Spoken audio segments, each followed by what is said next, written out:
Stay tuned for Butler on Business, coming up next on the Liberty Express.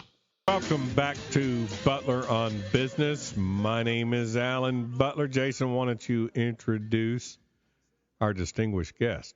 Alan, on the phone, we are joined by Chris Edwards. He's the Director of Tax Policy Studies at the Cato Institute and a top expert on federal and state tax and budget issues. Before joining Cato in 2001, Mr. Edwards was a senior economist on the Congressional Joint Economic Committee, and he's also the author of Downsizing the Federal Government, which is obviously a very relevant issue today.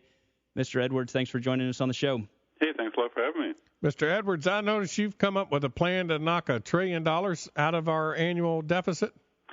That's right. At our website, downsizinggovernment.org, we go through every federal department and we talk about the programs that are wasteful and damaging and ought to be cut to help balance the budget. Frankly, even if we didn't have this massive debt, we should eliminate a lot of these federal programs that are wasteful and damaging. So that's what we do at Cato. Well, it looked to me after going over that's actually was a very painless way to get the job done. I think the idea that spending cuts are painful is not the way to approach this. I think we should approach this debt problem we've got as an opportunity to make reforms in the government that we should have made many, many years ago, that Republicans promised to make when they came to power in 1995. So just to give you one example, I mean, the federal government spends about $10 billion a year on public housing. Public housing has been a total disaster. I mean, all those hideous high-rises in places like New York and Chicago were a total government disaster, and yet we're still spending $10 billion a year on that program. That's crazy. We ought to eliminate it. Well, Mr. Edwards, on downsizinggovernment.org, you mentioned a lot of programs that would help reduce or eliminate our deficit, but can you maybe expand on why shrinking government in a lot of these areas where they don't need to be involved with in the first place is actually beneficial for other reasons besides just the deficit? Yeah, I mean, one big area that we have to tackle here is federal government aid or subsidies to state governments. The federal government spends over $600 billion a year on properly state and local activities like police and education and that sort of stuff.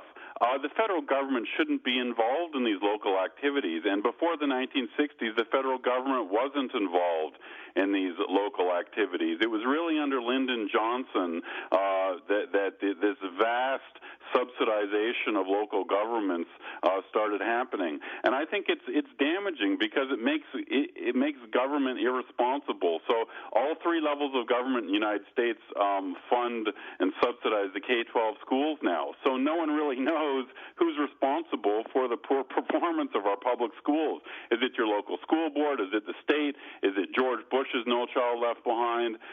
It creates great confusion, I think, for citizens to have all these governments involved in just about every activity. One of the things that I find particularly interesting about downsizinggovernment.org is that you guys lay out and articulate very clearly a department-by-department guide to cutting federal government's budget. And you're not just doing it in the Department of Education or Department of Housing, but you're also looking at things like the Department of Defense, Department of Health and Human Services, a lot of issues that many politicians are scared to even address. Well, that's right. I mean, if you look at the Department of Defense, even aside from the wars in Iraq and Afghanistan, the spending in defense has doubled over the last decade in just raw dollar terms.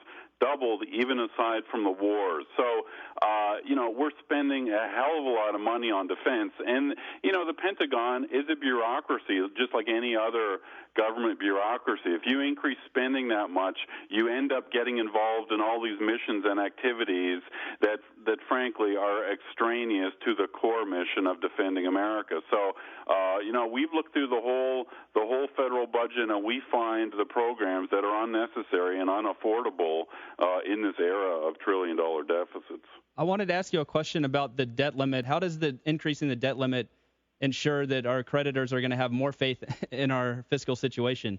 Yeah, I think if we increase the debt limit without any major spending cuts, that will reduce the international community's assurance that the United States can reform itself. I'm often critical of Republicans for being big spenders themselves, but it does seem that Republican leaders in the House and Senate are going to try to drive a hard bargain and try to get substantial spending reforms coupled to this debt limit increase. So good for them.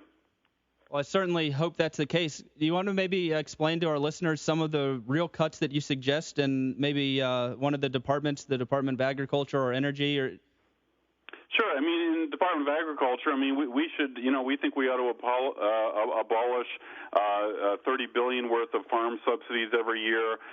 Farmers' incomes are now far above the average in the United States. So farm subsidies are essentially taking tax money from average families and giving it to high-income corporate farms. That makes no sense. That ought to be abolished.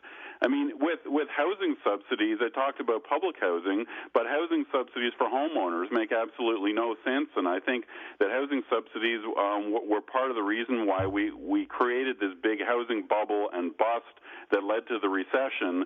So that housing subsidies are a good example of how these subsidy programs actually damage the economy. They're unfair to people, but they also, damage the economy. Energy subsidies make absolutely no sense. If some of these alternative energy forms like solar and wind made sense, private sector companies chasing profits would fund them. We've been funding stuff like solar and wind now for 30 years. It's time for these technologies to stand on their own feet. How do you get your message out to these politicians? I mean, you've got really good stuff. It looks like it's very easy to implement. Do they ever come ask you for suggestions? Yeah, actually, the last few months have been just about the busiest in my time at the Cato Institute over the last 10 years. Dozens of these new freshman members of Congress have been extremely interested in spending cuts. We work with them on getting spending cuts considered in Congress, and dozens of these new House Republicans. They really want solutions, and the issue now is whether the Republican leadership is going to buck up their spine and really draw a hard line and really push ahead with spending cuts in the face of this Democratic White House that doesn't want to cut at all. All right, so we've got essentially 4 senators now who are really pushing this topic. Is that? Yeah, and that makes a big difference. In the Senate, 1 or 2 senators can really throw a wrench into the works, and unless some serious reforms are made. And now, like you said, we have a whole handful of these folks. So, let's see where this goes. I'm optimistic. This isn't just a battle for this year. We've got trillion-dollar deficits as far as the eye can see. I really hope that Congress is actually, really trying to take a different course now, and we're going to see, big battles for years to come. And this is just the start, right where we are right now. Well, Mr. Edwards, these out-of-control federal deficits are certainly a very real threat to our economy and also to our personal freedom. So we certainly appreciate all the work that you do and that Cato continues to do. You've also written a book on this topic, Downsizing the Federal Government. Where's the best place for our listeners to find that?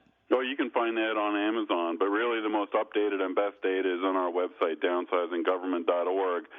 We are literally going through page by page in the massive, federal budget, which is thousands of pages long. We're finding all the wasteful programs, and we're listing them there, and I think it's a really good source of information. It is certainly. It's a wealth of very easy-to-understand information. You guys do a great job of outlining real solutions, and again, we appreciate all the work that you do, and we'd love to have you back on the show to discuss this at some point in the future.